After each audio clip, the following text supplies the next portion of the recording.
ابے بھائی مسئلہ یہ نہیں ہے کہ ہری پتلون اور قمیض کیوں پہن لی، مسئلہ یہ ہے کہ ہمارے یہاں کے لوگ، مجھے نہیں پتا کون کس بیک گراؤنڈ سے آئے ہیں. ابے بھائی ایک تو جب پینٹ شرٹ پہننے کا شوق ہو نا تو اپنی جسامت کے حساب سے پہنو. پینٹ شرٹ پہنو کوئی مسئلہ نہیں ہے، ٹھیک ہے، لیکن اپنی جسامت کو ذہن میں رکھو. دریا کو کوزے میں بند کرنے کی کوشش مت کرو، یا تو دریا چھوٹا کر لو یا کوزہ بڑا کر لو، ٹھیک ہے.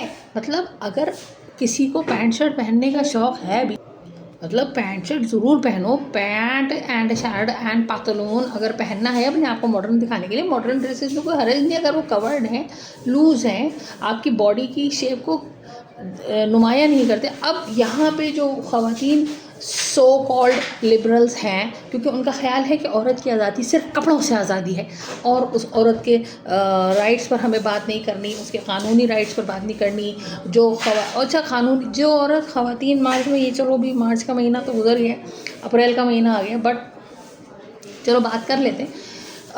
جو لوگ خواتین کے حقوق پر بات کرتے ہیں، میں پوری طرح سے ان کے ساتھ ہوں اگر وہ صحیح مدعے پر بات کریں اور صحیح ٹاپک پر بات کریں. عورت کے حقوق بالکل ہونے چاہیے، بالکل ویسے جیسے مردوں کے حقوق ہونے چاہیے. گھر کے اندر ہر فیصلے میں انہیں شریک ہونا چاہیے، جائیداد کے ہر فیصلے میں انہیں شریک ہونا چاہیے. باپ ہو، بھائی ہو، بیٹا ہو، شوہر ہو، ہر طرف سے جائیداد کے انہیں قانونی حقوق پتہ ہونے چاہیے. ان کے دینی حقوق انہیں پتہ ہونے چاہیے. ان کے اوپر زور زبردستی کسی صورت تعلیم روکنے کے معاملے میں، کھانا نہ دینے کے معاملے میں، جائیداد نہ دینے کے معاملے میں، وراثت نہ دینے کے معاملے میں، شادی زبردستی کسی بڑی عمر کے، ادھیڑ عمر کے، جاہل، ناکارہ، شرابی یا ناپسند آدمی سے کرنے کے معاملے میں بالکل اس کی رائے کو سننے کا حق ہے. اس کی رائے برابر کی اہمیت رکھتی ہے. بالکل وہ ہر اسی کھانے کی بوٹی سے لے کر اور بڑی جائیدادوں کے حصے میں ہر چیز میں حصہ رکھتی ہے جو اسے ملنا چاہیے، اور اسے محروم دے جاتا ہے. اگر اس مدعے پر کوئی بات کرتا ہے، definitely I am with that مدعا کہ ہاں بھائی بات ہونی چاہیے. لیکن عورت کو اگر آپ صرف کپڑوں کی حد تک محدود کر دیں گے، یہاں پہ آئی ڈس ایگری ود دا عورت مارچ خواتین، کہ اگر آپ سمجھتی ہیں کہ عورت کے جسم کو دیکھا ہی نہ جائے اور عورت کے جسم پہ بات ہی نہ کی جائے، تو میں اس چیز کو اس طریقے سے کہوں گی کہ عورت کی ذہانت کو ذہن میں رکھنا چاہیے. ایک عورت کو جب اپنے آپ کو پروف کرنے کے لیے اپنے جسم کے زاویوں، خد و خال، اینگلز کو نمایاں کرنا پڑے اور بتانا پڑے کہ میں ایک عورت ہوں، میری بات سنو، تو I guess this is kind of unfair with the عورت مارچ تحریک. کیونکہ عورت ہونا جسم سے نہیں ہوتا، عورت ہونا اندر آپ کی دماغی اور تخلیقی صلاحیتوں کی بنیاد پر ہوتا ہے.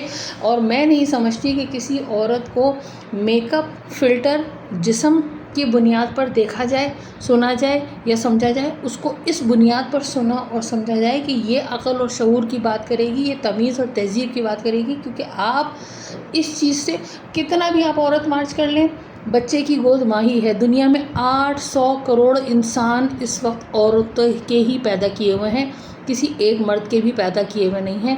یہ وہ صفت ہے جو خدا نے عورت کو ہی دی ہے. ہر عورت پیدائشی طور سے ماں ہے، چاہے وہ بہن کی شکل میں ہو تو بھائی کا خیال ماں کی طرح رکھتی ہے، اگر وہ بیٹی ہے تو باپ کا خیال بالکل اپنی ماں کی طرح رکھتی ہے کہ جو اس کی اماں نے اسے سکھایا ہوتا ہے. اگر وہ بہو ہے تو وہ باقی گھر والوں کے لیے بھی ویسے ہی سوچتی ہے، یا اپنے شوہر کا خیال بالکل شوہر کی ماں کی طرح رکھتی ہے کہ اس کے کھانے، کپڑے دھونے، جاگنے کا خیال رکھتی ہے. ٹھیک، یہ تو چلو ہو گئی ایک نیچرل انسٹنکٹ جس پر ہم پیدا ہوئے ہیں، حیوانی جبلت جس کے اوپر ہم پیدا ہوئے ہیں بحیثیت ماں. لیکن جہاں کسی عورت کو اپنے آپ کو بتانے، سمجھانے کے لیے جسم کے زاویے، خد و خال نمایاں کرنے پڑے، تو سمجھ لیں وہاں دلیل کمزور ہے، وہاں دلیل مضبوط نہیں ہے. کیونکہ جہاں دلیل ہوتی ہے وہاں پر دلیل سے بات کی جاتی ہے، وہاں پر دوسری چیزوں کا. اور اس چیز کا آپ اس چیز سے دیکھ سکتے ہیں کہ جو پرانی سنگر تھی، میں لتا منگیشکر صاحبہ کی بات کروں گی، آشا بھوسلے صاحبہ کی بات کروں گی، اور اس کا مقابلہ آج کی سنیدھی چوہان سے کروں گی. کہ لتا منگیشکر صاحبہ کی پرسنالٹی دیکھیے، گانا دیکھیے، ان کی گانے کو سننے کے لیے ہمیں ان کو دیکھنے کی ضرورت نہیں تھی، کیونکہ وہاں پر ٹیلنٹ اور اسکل بھاری پڑتا تھا. اور آج کل کی آپ جتنی بھی یہ سنگرز ہیں نا، وہ جو ایک چھوٹی سی ہے، کیا نام ہے اس کا، اس کو تو گانا بھی نہیں آتا، کیا نام ہے اس کا، نیہا ککڑ، اس کو تو نہ گانا آتا ہے نہ ماڈلنگ آتی ہے، لیکن جو وہ حرکتیں کر رہی ہوتی ہیں وہ اس کی بنیاد پر اس کی ویڈیوز وائرل ہوتی ہیں. تو جہاں جسمانی خد و خال کا سہارا لیا جاتا ہے نا، وہاں پر دلیل کمزور ہوتی ہے. تو مجھے کسی کے پینٹ شرٹ پہننے سے کوئی اعتراض نہیں ہے، ہرگز کسی کے کپڑوں کو ڈسکس نہیں کرنا چاہیے نام لے کر، کیونکہ وہ اس کی مرضی ہے، وہ جو دل چاہے پہنے. لیکن جہاں سے میری بات جہاں سے ہوتا ہے کہ اگر ہم کہیں پر شلوار قمیض میں بھی چلے جائیں گے نا، تو اس بنیاد پر مجھے اپنی دلیل کو مضبوط کرنے کے لیے اپنے کپڑوں کو ماڈرن کرنے کی ضرورت نہیں ہے، اور نہ ہی مجھے اپنی دلیل کسی کو بتانے کے لیے اپنے یہ بتانا ضروری ہے کہ سامنے ایک عورت بات کر رہی ہے، سامنے ایک انسان بات کر رہا ہے. جب ہم کہتے ہیں نا ایک عورتوں کے حقوق، وہی حقوق ہیں جو ہیومن رائٹس ہیں. تو اس لیے عورت اور مرد سے ہٹ کے جب ہمیں کسی چیز کی پریزنٹیشن دینی ہو تو وہاں بحیثیت انسان جایا کریں، عورت بن کے مت جایا کریں، because you are representing the عورت on an international forum. I guess بات سمجھ میں آئی ہوگی سمجھنے والوں کی.